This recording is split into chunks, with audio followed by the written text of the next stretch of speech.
knocked down 3 planes.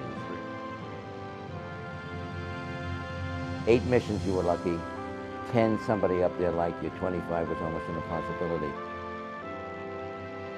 The plane blew up and I got knocked out.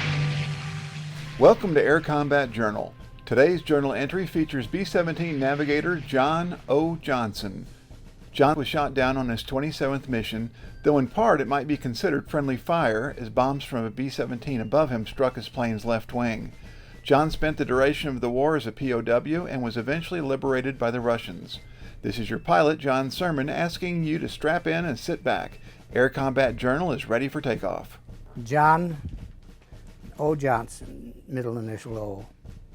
I was on the 95th Bomb Group of the 8th Air Force. I was a navigator. Okay. Was a first lieutenant. What were the responsibilities of the B-17 Navigator? The navigator was more or less following, because you flew with a group and there was always a lead and you followed them and to make sure that they were going, because they could get knocked down too. So you followed your what they told you in the briefing meeting in the night or the morning when you went through it. So you knew where you were going, you knew what direction you were going, and we bombed a lot of, I imagine they were air things, ball bearings, oil, got some into some harbors as far as bombing the boats. The last mission that we flew, we were going to Poznan, Poland. And that, I think, was an oil thing because it was pretty, it wanted to be bombed out. But you couldn't bomb anybody. Did anybody ever tell you that you could? If you were on an airplane and you were the boss and everything else, you could not bomb like Poznan, Poland, Holland, the Netherlands, anybody. You couldn't bomb them with a Pathfinder or anything else, or you got to see them, what you're going to bomb. So when we got there, it was all covered over. We turned around and went back to Rostock, where we got shot down. Tell me about some of the technology you used for navigation. We had something that was called the G-box already. Did you ever hear that? Mm-hmm. The G-box, you had a map, and if you could cross here and cross here, and you could put it onto the paper there, and here you are. And I did use it some, because we bombed pretty close to Frankfurt, and I picked it up with there on the, because the Germans would, I don't know what they do with it. They freeze it or something like that. It just doesn't come. But I did get a freeze there. Another time was one with a big, we were getting bombed, not bombed, the anti-aircraft. And I told them where we were, and they said, "Oh no, you couldn't do that." They come back and they told me that you did pick it up. Yeah. Tell me about flak. You usually don't, you get a pup, and you'll see it come up, and the first thing you do is, it's like a puff would go, and you look like you're going into a red, well, you shot a shotgun or something like that in the night and stuff. You see goes the whoof, and there it is. Yeah, it's, you can hear it rattle at times too, the shrapnel. We got a lot of 30, 40 pieces, but it's pieces like this here. And normally it has to make a firm hit probably on an engine or kill some people in there that or have to be there and stuff like that, I think. I never get a mark. I don't have any Purple Heart or anything else. And I haven't got a mark. Tell me about the reputation of the Bloody 100th Bomb Group. Well, from the way I understood it, the thing was that if you were, let's put it this way, if you can call it honorable, the Germans were pretty honorable in their, these are the regular people. I won't say Hitler was, or the big shots in the SS and stuff like that, but they had a reputation of being good old boys, you know. If you are doing something and I'm doing something that's the same thing, we'll work it out. Well, what they were doing is when the pilots and their airplane was bad and they had to the way I understood one of them, the first one that started, I guess, he came in and did he? I can't remember what the signal was, but it was going down, but dropped the wheels, that was it. And that was the distress thing there, and the Germans were willing to let him go down. But of course they didn't want, but they got going down and they get him, it's like suckering it in, and they got shot up, the Germans. And I guess it didn't happen, it happened more than one time. Because I don't think that, but we never had anything that, because like I say, I was in ships that were a lot of fighters around.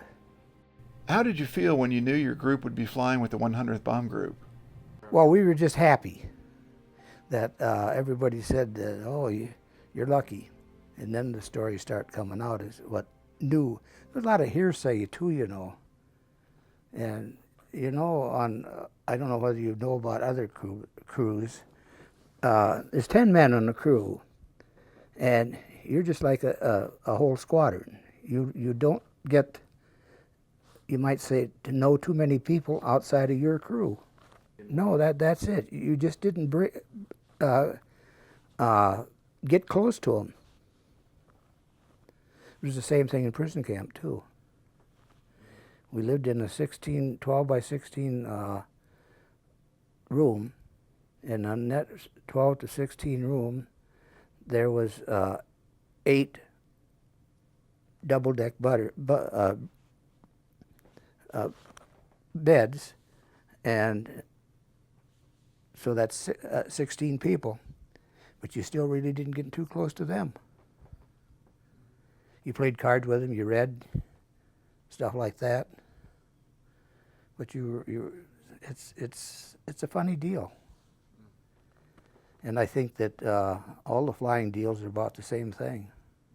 I flew 27 missions, and when we went over, and I think I flew my first mission, in the late part of November of '43 or first part of December. I've got my whole little map of where we went.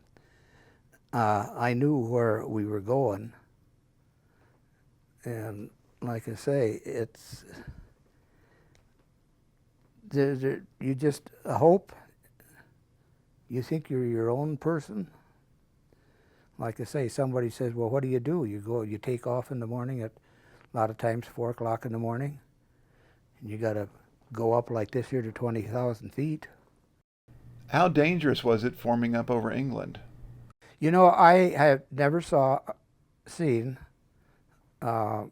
airplane hit another one. You know, like when they're in the dark and everything else. The pilots were good. They must have been good. Of course, there was 4 of us in the nose, you might say.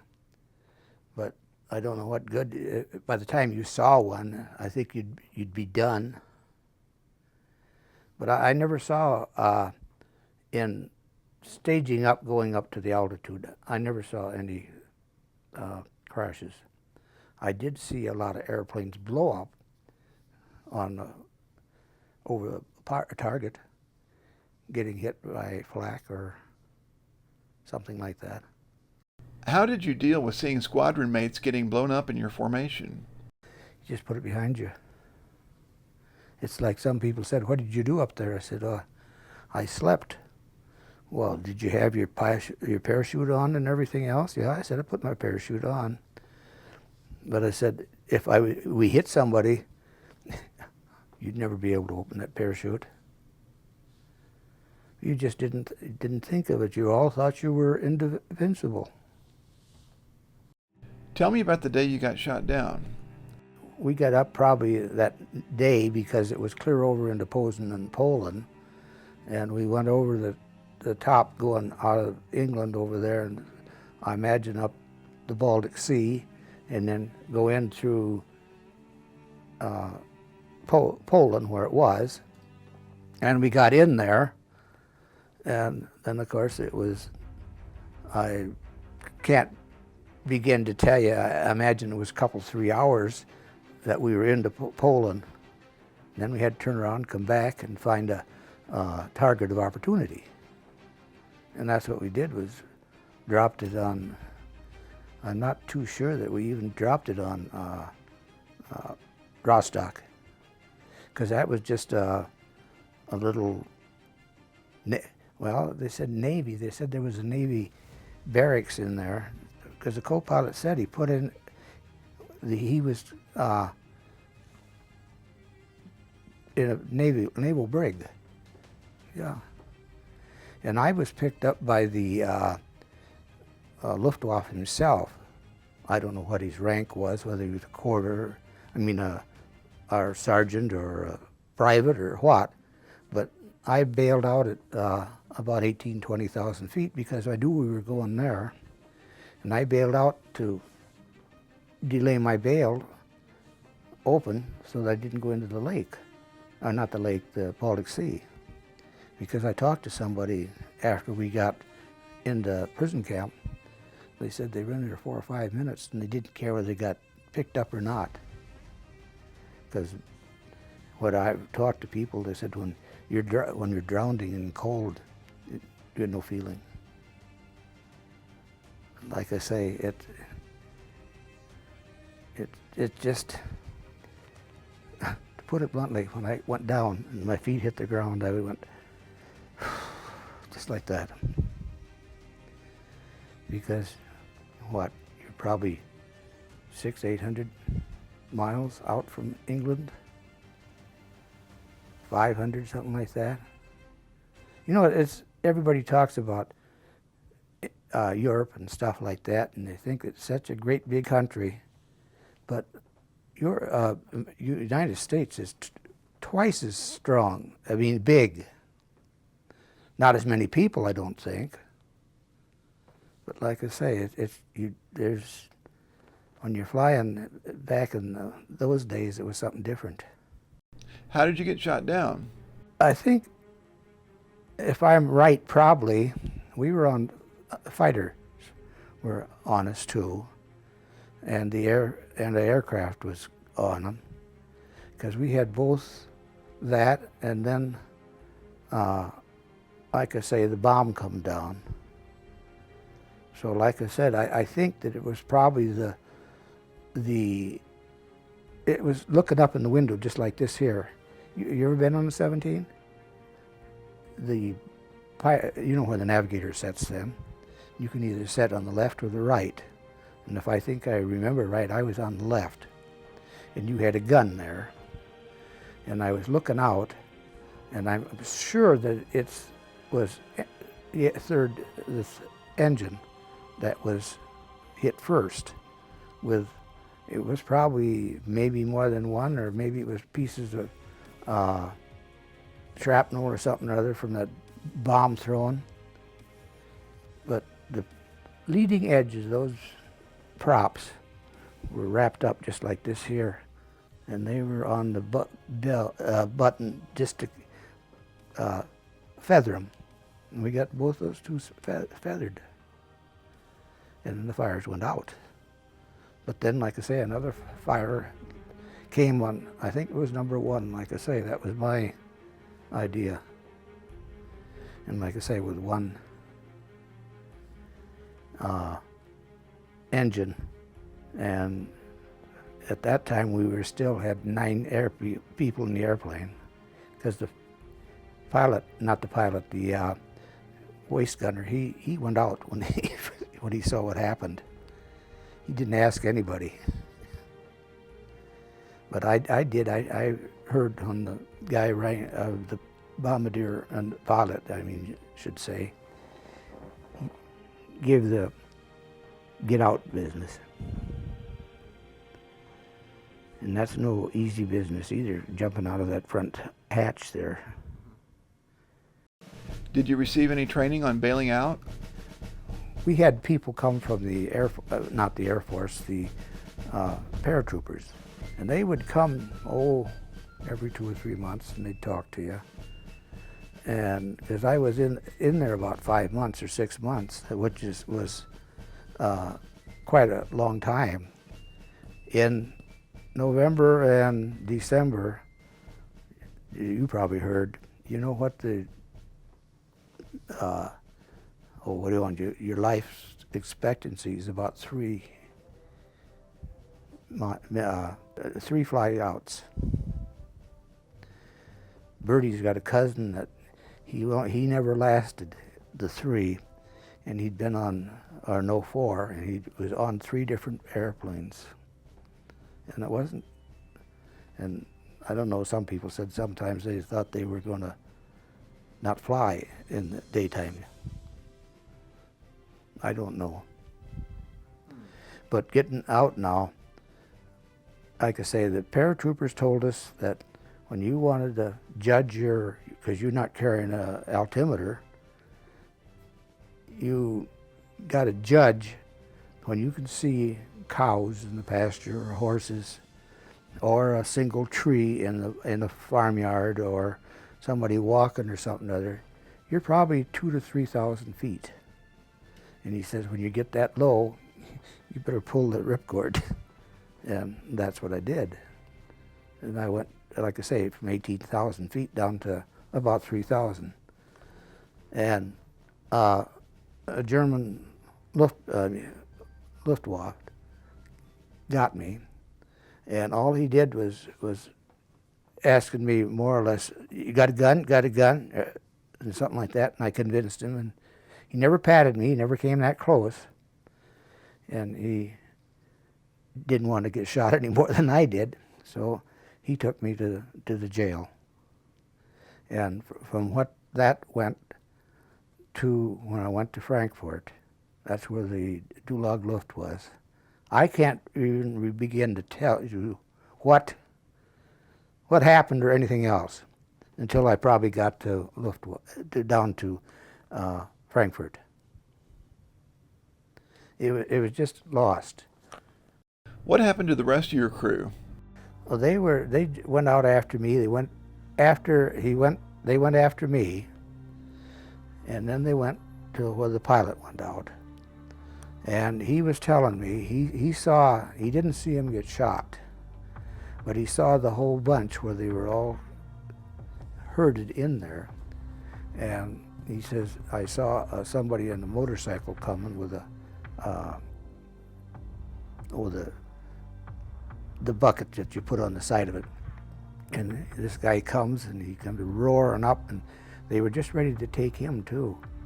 And this guy comes out, and he drags the big gun, and Bob says, I thought I was done. But he says he got that gun out, and he started talking to these Germans that were there, and they're raus, and this and out. He chased them away. And he took Bob, and he took him down to, like I told you, in a naval brig. And the other guys he got word from somebody else that they took him to the town square in Rostock and shot him. And I didn't know that for quite a few months, because I was in there 13 months. How were you treated by the Germans? I was treated all right, because like I say, I was a first lieutenant.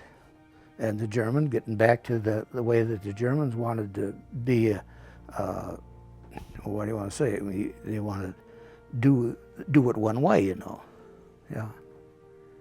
And starvation and not being your own boss and living in, like I say, here 12 by 16. This is bigger than that practically. And you're eating and doing your cooking and everything else. You could get outside and play volleyball, and there was people that were good on the rings, you know, that some of them were really good athletes as far as some of the probably like you know what I mean, on the gymnasium stuff. Because we had one right outside the door, and I tried it, and I couldn't even come close to do it. What type of interrogation did they do? In prison camp, they didn't give you any. You were already interrogated down in Frankfurt. You were in there, and I think you were probably set there a day or two, and they keep questioning you, and the first thing they wanted to know was what my dad's, or didn't want to know my dad's name, or what's your mother's name, looking for nationality, see, because they're always jumping on the people there, because there's so many Germans in the States, and I just told him right out. I said my mother was Thompson and my dad was Johnson, so yeah, because Thompson can be almost anything, you know. But I did hear a lot of them that said, "Oh, you should have been fighting for the motherhood, you know, down here and all that." And I did kind of. I got about 2 days of solitary. Asked this and asked that. And he wanted to know when are they going to. They knew that in April they knew that the invasion was coming any time. And I kind of laughed at this guy. And he was mad. I could have told that guy every damn thing that I knew, and he couldn't have done anything there. But I spent 2 days, extra days, but that wasn't, yeah. What did you eat in the prison camp? Very little. I probably I know that I weighed 185 pounds. The reason I can tell you that is because on one of my papers into my things that I weighed 185 pounds just before I was shot down. And I know that you lay in bed and read and this and that, and if you tried to get up real quick, you'd black out. I figured probably 125, 30 pounds. I don't say that I was one of these people like you see well, Germans had some of them too that they starved. But that was the inland ones into Austria and stuff like that. Were there any escape attempts in your camp? There was people digging tunnels. They were at it all the time. But you evidently wanted to find out where it was and looked, and that didn't, like I say, if you're looking for 500 or 600 miles to find any place that anybody's going to want to do anything for you, I think it's wanting to make suicide, do suicide, if you put it bluntly. Were there any Russian POWs in your camp? No, the only time we saw Russians is we saw Russians after the, when it came to May 8th, it wasn't May 8th, it was probably clear back to maybe April 30th or something like that. That's when the Russians come and run over that camp there, as far as there. And we went to bed one night, and the next night we knew what was coming, something or other, but we didn't know. Well, everything was. Everything was gone. Everybody was gone on the towers. Nobody on the gates or anything else. And a few of us got in, well, I would say got guts enough to go out and walk around. So we did. We went out. And we went to Barth. And the other end of Barth there, Stalag Luft 1, originally was some kind of a, I think it was anti-aircraft there, and there was an airport right there. Because when we got out, don't ask me how it was manipulated, I don't know, but we had B-17s that flew us out into Germany, not Germany, France, and we went to Camp Lucky Strike. And how these guys got all that stuff, I don't know, the colonels and everything that were in there. Who they went, well, they had radios, we know that. And that again, I don't know whether it was people that wanted to be one of the ones that were in crews in case you were shot down. You'd have crew radio parts. You know, people, we're all not the same. You know that. I always wondered how in the world did they know this and know that, and it was true. You mentioned in your shoot-down story that a bomb hit you from a bomber above you. I practically saw it, to tell you the truth. I knew that something hit it like that, and I knew that it was blue, and it was it. But then it was gone that quick. There was no explosion. I think all that is there is enough to light the what is this, oil and gas, isn't it? And like I say, there's just enough stuff to, it's not thick, the bomb, because I had seen them.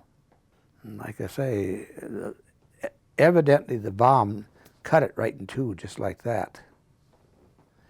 And like I say, I could see the two,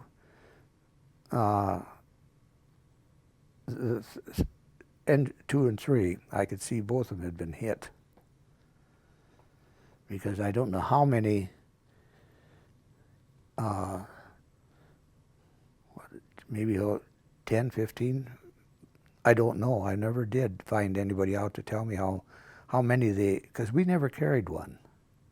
Well, let's put it away, we sure did. We had some of them. But that was not our job again either. The napalm bombs. Well, you see, that'd be ideal to start a fire on, if, like I say, what I thought it was probably synthetic oil that they were, but that's what the load was. Did anyone else see the bombs hit the engine? I probably saw it as quick as anybody else because the waist gunner, he saw it too. He saw it get hit too. And he was up and then, right now, I'm going, and he did. And then I guess it must have come through and everything, and we come about, and I got the idea, gee, we could get into Sweden, but then when I saw the rest of it go, no. Like you said, somebody tried to go and they never got there either, so this would have been flying, see, right to Malmo. And it wasn't over probably 80, 100 miles, if it was that. But Bob says, I'm sure that we didn't try to do it. He says we'd never made it. We'd gone down in the Baltic Sea.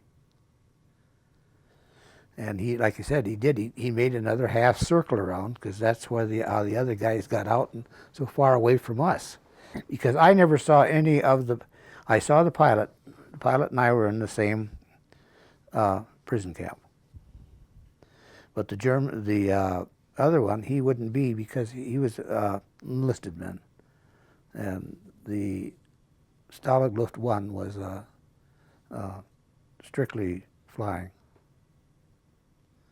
But as it went along in the war, they did take a lot of them in there when they tried to march them across the country, you know. Tell me about jumping through the hatch at 18,000 feet. It was kind of scary. You were tumbling. You know, you only get one chance. You've never been in a, like the guys that jump now. They know everything that's going to happen practically to it, but all we got there was to tell you how to judge things, so that you had a chance. Tell me about the European weather. The weather? The weather was pretty touchy. When they told us, like I say, we had in navigation, we had a little weather stuff too. They said that on an average, about 4 to 8 hours, 6 to 8 hours, they said, that we can give you a pretty good one what it's going to be when you get back. But you're sitting right on that little island there. You got water on all 4 sides, and that's not going to be. Amazingly, we only, as far as we've had missions that were never got off the ground, but we only came back once. We thought we were having engine trouble. They never found anything. I guess they gave you a chance once in a while, but if you kept doing it, and it's the pilot's one to say, he'd be the one, not the rest of the crew. But something didn't seem for him. Yeah. But otherwise, we went on every mission that when we got off from England and into France or Germany or whatever. Tell me about forming up in marginal weather. Really and truly, you couldn't do anything. You were in this position here, and you watch to see if the ship sounds right and if it's on the headings that it should go. That's about all you could do. I think it was the pilots that were better than the navigators, really. I think they feel you can't see that much down in that nose. All you can do is use what instruments you've got.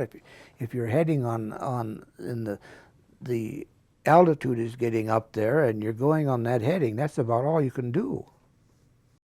Did you ever have to take off in heavy fog or rain?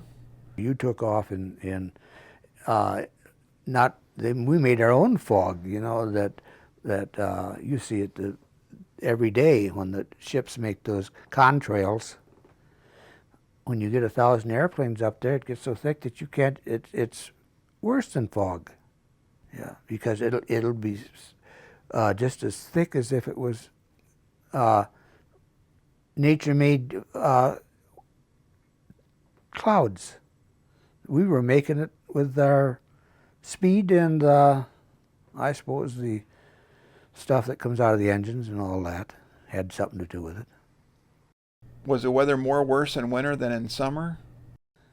Like I say, I went over there in October and I went down in April. Let's say I started to fly in the middle of, let's say, the 1st of November. So that's November, December, January, February, March, and that's it. That's 5 months. So we never really did see anything, you might say, but fall and winter. And there was no snow in there. There was clouds and fog, but then you flew into another place over into England and France and Germany and stuff, and I suppose you did, because they didn't send you out in something that was impossible. Did the weather ever seem impossible? I guess at that time, and I just didn't worry about it really. And every guy I've talked to tell you about the same thing.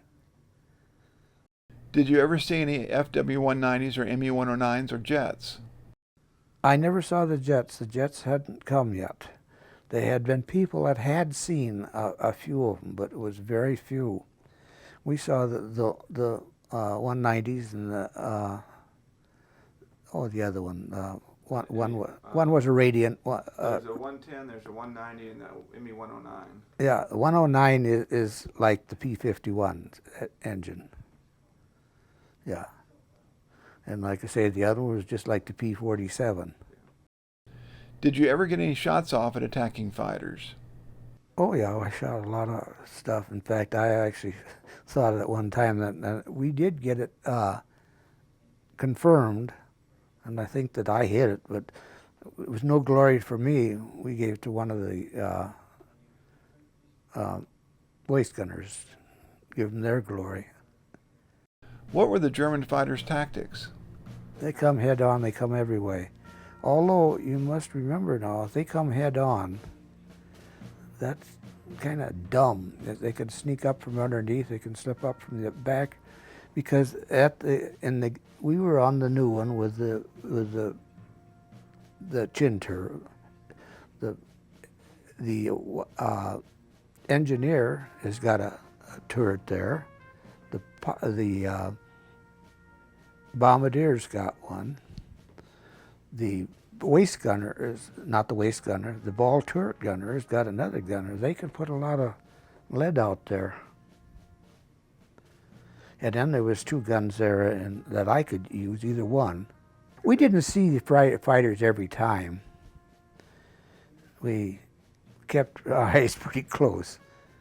I would say that probably half of the time that we never saw any, because we did get a few gimme ones when they were, you know, that buzz bomb deal, and the spots that they were used to shoot them off into England. That was a mission for us, because you were in there, because that was protected by anti-aircraft gun. They weren't, because it was too close. They weren't too close to with the fighters there, because the Americans and the English could really jump a lot of because what is those things? They don't don't go too far. The P-38s and the P-51s were the ones that went any distance. How did you feel when you saw the P-51 escorts arrive? It made you feel good, yes.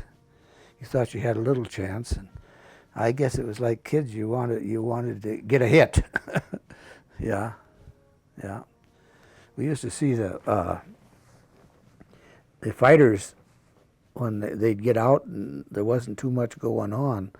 They'd go down and scav the ground. They had a lot of coal-burning train jets, you know, in Germany. They'd go down and shoot the holes through the boiler, and they were done. Yeah. But it wasn't too often, because their gas was limited too, and they all carried the tanks, you know. But once you drop them, you better head for home. Now, when you were flying deputy lead, did you guys feel more prone to attack because the important? No, we felt more safe, because you must remember, we had, now there's 1, 2, 3, there's 18 in the squadron. And that deputy lead is next to the lead. Of course, the lead, if you ask me, is more, you know, more trouble as far as if the fighters know which one is which.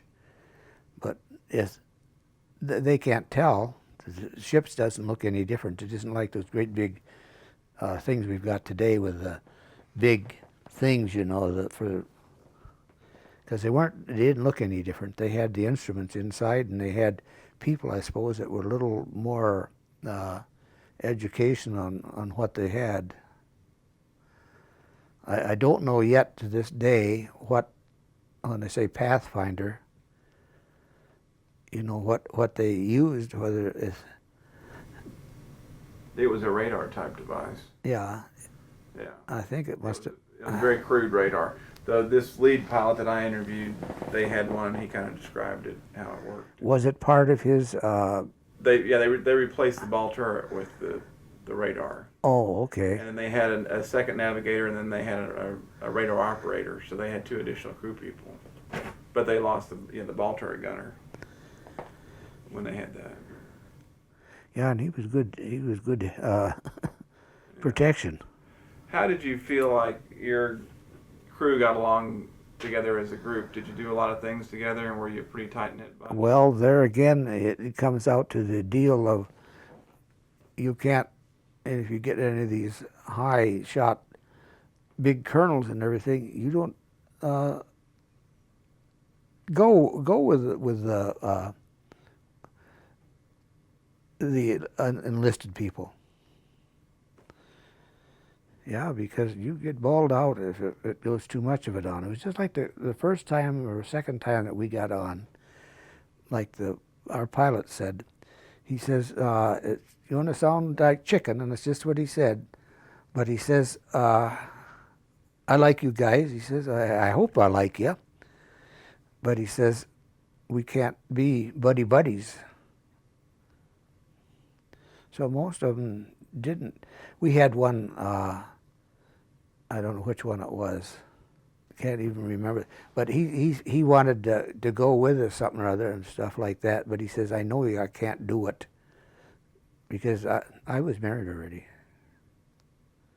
Not to Bertie, but my first wife died.